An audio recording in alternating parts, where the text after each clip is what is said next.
So when we left the last slide in our initial discussion on Mercury,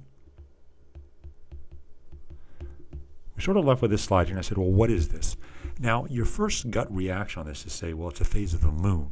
It's like some sort of crescent phase of the moon, maybe waxing or something like that. So it turns out that this is Mercury also. In other words, Mercury shows phases.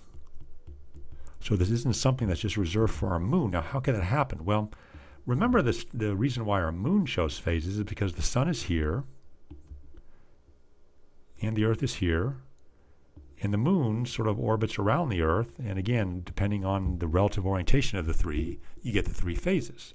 Well, what's the difference with Mercury? Well, not a lot, actually. So, here's the sun here, and then what happens is, of course, Mercury is that closest planet to the sun, making its orbit like that, and then here we are on the Earth out here, I guess maybe way out here. I guess I may as well keep the order going. There's Venus right there. So here we are on the Earth doing our orbit around the sun too, and as you might imagine then, if here's Mercury right here and here's the Earth here, this situation doesn't look a whole lot different than this one right here. Again, it's an orientation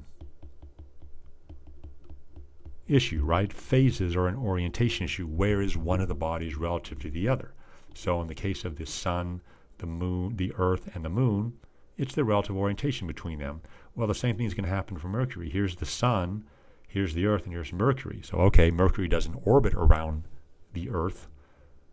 It orbits around the sun, but it's the same thing. You can get this orientation bit. Like, for example, in this configuration right here, it might be very hard to see Mercury because as you're looking at it, it looks like it's right in front of the sun. And so if I zoomed in on Mercury like this here, we'll definitely get the lit side of Mercury over here. And so in this particular orientation here, this side right here of Mercury is going to be all dark.